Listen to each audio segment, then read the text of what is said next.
नमस्कार दोस्तों, आप सभी का स्वागत है हमारे YouTube चैनल मान्या लाल किताब रेमेडीज में। आज मैं आपके साथ बात करने जा रहा हूं कुंभ राशि के बारे में और आज का मुख्य टॉपिक होगा देव गुरु बृहस्पति का गोचर 1 मई 2024 से लेकर 14 मई 2025 तक, यानी कि ये जो परिवर्तन होगा, जो गुरु अपना भाव बदलकर दूसरे भाव में जाएंगे, तो इसका जो असर है 1 वर्ष के लिए रहेगा और कुंभ राशि के जातकों के ऊपर इसका क्या प्रभाव रहने वाला है।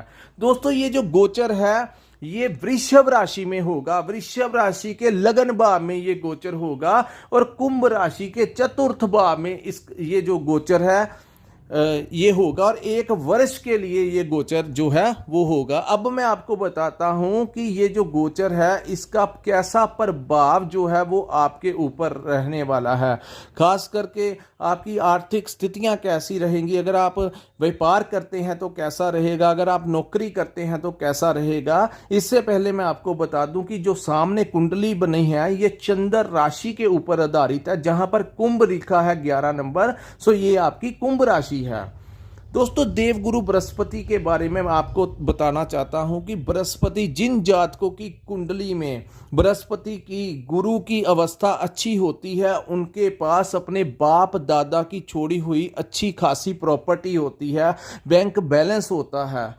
दूसरी तरफ जहां इनको धन का देवता कहा जाता है, आप सोच सकते हैं कि जिनको सारे देवता गुरु कहते हैं, जिनको सारे नक्षत्र ग्रह जो हैं वो अपना गुरु मानते हैं, आप सोच सकते हैं, समझ सकते हैं कि कितना बड़ा अधिकार क्षेत्र उस गुरु के अधीन आता होगा। तो जहां ये धन के मालिक हैं, धन के स्वामी हैं, बैंक बैलेंस प्रॉपर्टी के मालिक है, वहां पर ये ज्ञान के देवता भी गुरु को कहा जाता है।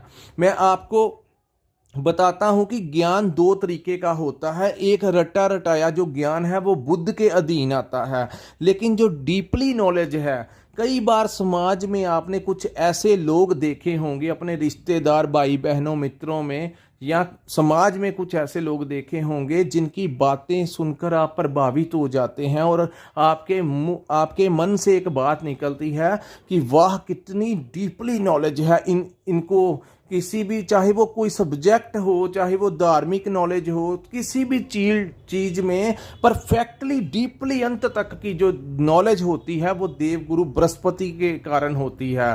सो दोस्तों, जहां पर धन का मालिक है वहां पर ज्ञान का जो भंडार है उसके ऊपर का जो अधिकार है वो भी देवगुरु बृहस्पति का है।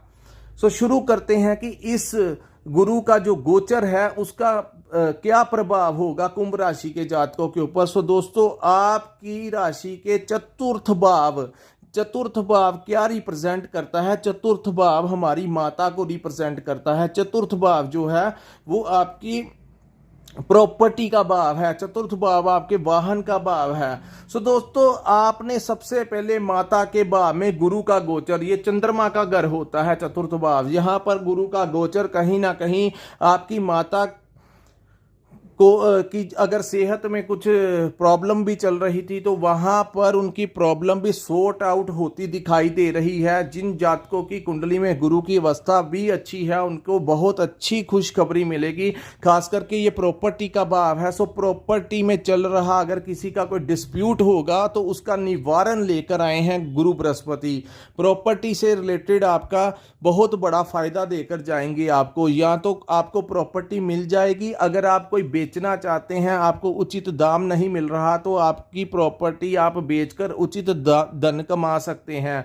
दूसरी बात, अगर आपने किसी नए घर में की प्लानिंग कर रहे थे और आपको मिल नहीं रहा था, सर्कमस्टेंसेस आपके अनुकूल नहीं हो रहे थे, तो अब जो टाइम आएगा आप किसी नए ग्रह में प्रवेश कर सकते हैं, क्योंकि इस भाव को, प्रॉपर्टी का भाव, नए घर का भाव, आप अगर अपने लिए कोई नया वाहन जो है वो ले सकते हैं। दोस्तों, ये जो प्रेडिक्शन है, ये जो भविष्यवाणी मैं कर रहा हूँ, इसके लिए बहुत ज़्यादा डीपली स्टडी की होती है, विचार विमर्श करते हैं, रोज कुंडलियाँ देखते हैं, उसके एक्सपीरियंस के हिसाब से हम आपके लिए नई से नई जानकारी लेके आते हैं। सो हमारी वीडियो जो होती है उसमें जो भी हम बताते हैं वो एक सटीक जानकारी हमारे लिए होता है कि ज़्यादा से ज़्यादा वो जानकारी डाली जाए जो आपके साथ मैच होती हो, आपको जागरूक कर सके कि किन रास्तों पे आपने के लिए अच्छा होगा, कैसे आपने किन कुछ चीज़ों को अवॉइड करना है। सो वीडियो को पूरा देखा कीजिए,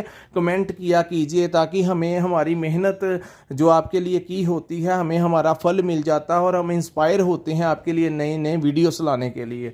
सो दोस्तों शुरू करते हैं प्रॉपर्टी के लिए इस भाव को। अच्छा, यहाँ से जो कुछ दृष्टियां होती हैं दोस्तों, सबसे ज़्यादा जो प्रभावित दृष्टि होगी वो अब आपके कर्म स्थान के ऊपर उच्च की दृष्टि डालेगी। सो बात करते हैं आपकी आर्थिक स्थितियों की। आपके पास क्लाइंट्स आपके बढ़ जाएंगे, आपको कोई नया टेंडर मिल सकता है, आपकी कोई फंसी हुई पेमेंट थी जो आपको मिल नहीं रही थी तो यहाँ पर वो आपको आपकी वो वाली पेमेंट में मिल सकती है। क्लाइंट्स में इजाफा, सो कहीं ना कहीं धन की वृद्धि होने के चांसेस जो हैं वो मई महीने के बाद होंगे। हालांकि गुरु अपनी शक्ति को पकड़ने के लिए, पावर को पकड़ने के लिए कम से कम 20-25 दिन लगा देते हैं। सो मई का महीना थोड़ा सा मिला जुला निकलेगा, लेकिन जैसे ही मई महीना निकलेगा जून के महीने में गुरु अपनी पावर पकड़ लेंगे और जैसा मैं बोल रहा हूं वैसी स्थितियां जो होंगी वो आपके लिए सामने आएंगी। सो दोस्तों, जो लोग नौकरी करते हैं उनको प्रमोशन मिलेगी। यहाँ पर जो दृष्टियां हैं ये जो लोग सरकारी नौकरी करते हैं या जो लोग प्राइवेट सेक्टर में भी काम करते हैं, तो आपके जो उच्च अधिकारी होंगे आपको उनका बहुत ज़बरदस्त सहयोग मिलेगा, जिससे कि आपके काम की प्रशंसा होगी और वो आपका नाम जो है वो प्रमोशन के लिए वो रिकमेंड करेंगे, जिससे जैसे ही आपकी प्रमोशन होगी आपका सैलरी पैकेज भी बढ़ेगा। सो ये था, नौकरी के हालात भी ज़बरदस्त हो जाएंगे और जो लोग व्यापार करते हैं उनके लिए भी धन के स्तोत्र नए नए बनेंगे। कैरियर के लिए बहुत अच्छा समय रहेगा। वहीं मैं बात करूं एक पंचम दृष्टि जो कि केतु के ऊपर, केतु अभी आपके अष्टम भाव में बैठे हुए थे और राहु आपके दूसरे भाव में बैठे हुए हैं, जिसकी वजह से आपने देखा होगा कि कुंभ राशि के जातकों के मुख से कुछ दिनों से अपशब्द निकल रहे हैं, गालियां निकल रही हैं, छोटी छोटी बात को लेकर उनके मुंह से गाली गलोच हो जाता है। तो ये राहु और केतु के आमने सामने वाणी के भाव में, लेकिन जैसे ही केतु के ऊपर गुरु की दृष्टि पड़ेगी उच्च की, तो केतु जो कष्ट दे रहे हैं अष्टम भाव में बैठकर, वहां से आपको कोई बड़ा लाभ मिल सकता है। दोस्तों, अष्टम भाव जो होता है वो रहस्य का घर होता है, पता नहीं सडनली बेनिफिट दे दे। केतु यहाँ पर बैठकर आपको अचानक से कोई पुरानी जायदाद, कोई पुराना पैसा जो आपकी पेमेंट नहीं हो रही थी, आप भूल चुके थे कि ये पेमेंट कभी वापस आएगी कि नहीं आएगी, अचानक से वो पेमेंट आपके सामने आ जाएगी। तो आपका धन, क्योंकि धन लक्ष्मी के कारक हैं गुरु।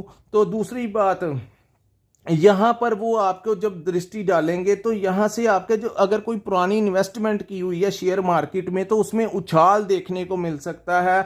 कोई कभी कभार आप लॉटरी के माध्यम से, मैं आपको एडिक्टेड होने के लिए नहीं बोलता कि आप लॉटरी डालते रहिए, लेकिन कभी ये इस गोचर के दौरान कभी कभी आप लॉटरी डाल सकते हैं, क्योंकि केतु जिस भाव में बैठे हैं ऊपर से गुरु की दृष्टि, अचानक से धन जो दे सकते हैं वो इस भाव पे दृष्टि पड़ने से अचानक से धन। सो कभी कभी कोई 50, 100, 200 रुपया खर्च लिया, कोई ज़्यादा इन्वेस्टमेंट नहीं की, आपके चांसेस बनेंगे कुंभ राशि के इस समय अचानक से बड़े लाभ के। तो एक दृष्टि जो होगी दोस्तों आपके 12th हाउस में पड़ेगी। ये भाव होता है ट्रैवलिंग का भाव होता है, यात्राओं का भाव होता है, ये भाव होता है अपना खर्च का भाव होता है। सो कोई नया घर लेंगे उसमें खर्च हो सकता है, कोई नई प्रॉपर्टी के लिए खर्च हो सकता है, कोई नए वाहन के लिए खर्च हो सकता है, लेकिन खर्च जो भी होगा वो किसी के अच्छे कार्य के लिए ही होगा। जैसे कि कभी कभी बेफजूल खर्चियां हो जाती हैं किसी भी कार्य के लिए, वैसे खर्च नहीं होंगे। खर्च होगा, पैसा जाएगा, लेकिन आपके लिए कोई जमीन जायदाद भी देकर आपको जाएगा। अब मैं बात करता हूं जो लोग विदेश में रहते हैं उनके लिए, जैसे ही जून का महीना आएगा तो गुरु की दृष्टि पड़ने से उनको पीआर मिल सकती है। वहाँ जो काम काज की सेटिंग नहीं हो रही थी अब वो सेटिंग होते हुए दिखाई दे रही है।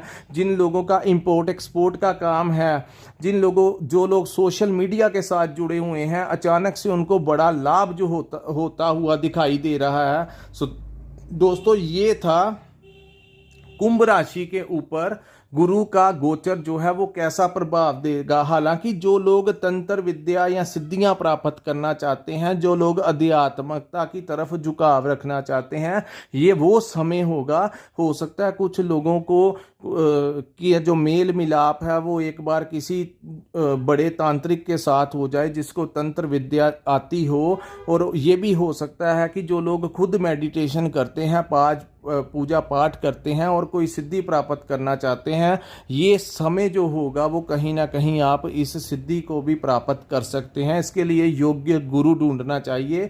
ये गुरु भी आपको इस समय जो है मदद कर रहा है, तो गुरु के साथ भी मिलाप हो सकता है। तो कुल मिलाकर ये जो गोचर होगा कुंभ राशि के ऊपर अच्छा होगा, क्योंकि साढ़े सती का प्रभाव कईयों के लिए अच्छा है और कईयों के लिए बुरा है। सो जिन लोगों के लिए अच्छा है उनके लिए बहुत अच्छा हो जाएगा। जिन लोगों के साथ अच्छा नहीं हो रहा उनको कुछ ना कुछ रिलीफ मिलेगी साढ़े सती के दौरान, क्योंकि गुरु अपनी अच्छे भाव में आ जाएंगे। तो कहीं ना कहीं वो जो कष्ट हो रहा है शनि देव के द्वारा या राहु के द्वारा, उसमें कहीं ना कहीं कुछ ना कुछ लगाम देखने को मिल रहा है। सो दोस्तों, अगर आपको हमारी वीडियो अच्छी लगी हो तो हमारे चैनल को लाइक और सब्सक्राइब करना मत भूलिए। और मैं आपको बता दूं कि अगर आपने अपनी कुंडली का विश्लेषण करवाना होगा तो नीचे डिस्क्रिप्शन में हमारा नंबर होगा, ऊपर स्क्रीन के ऊपर भी हमारा एक नंबर शो हो रहा है, वहां पर आप हमारे साथ संपर्क कर अपनी कुंडली का पूर्ण विश्लेषण करवा सकते हैं। क्योंकि उसके अंदर दशा महादशा किस ग्रह की लगी है, आपका बर्थ चार्ट में ग्रह कैसे बैठे हुए हैं, ओवरऑल क्या कहते हैं आपके सितारे, उसमें ही सब कुछ सारे राज छुपे हुए हैं। आज का भविष्य फल तो देवगुरु बृहस्पति के बारे में था, लेकिन किसी का मन करता हो कुंडली का विश्लेषण करवाने का, अपने लिए देखने का, सो जो हमारे पास ज्ञान होगा मार्गदर्शन करने का, हम आपके लिए वो वैसा करते रहेंगे। सो दोस्तों, यहीं पे हम अपनी वीडियो को विराम लगाते हैं। नमस्कार, जय माता दी।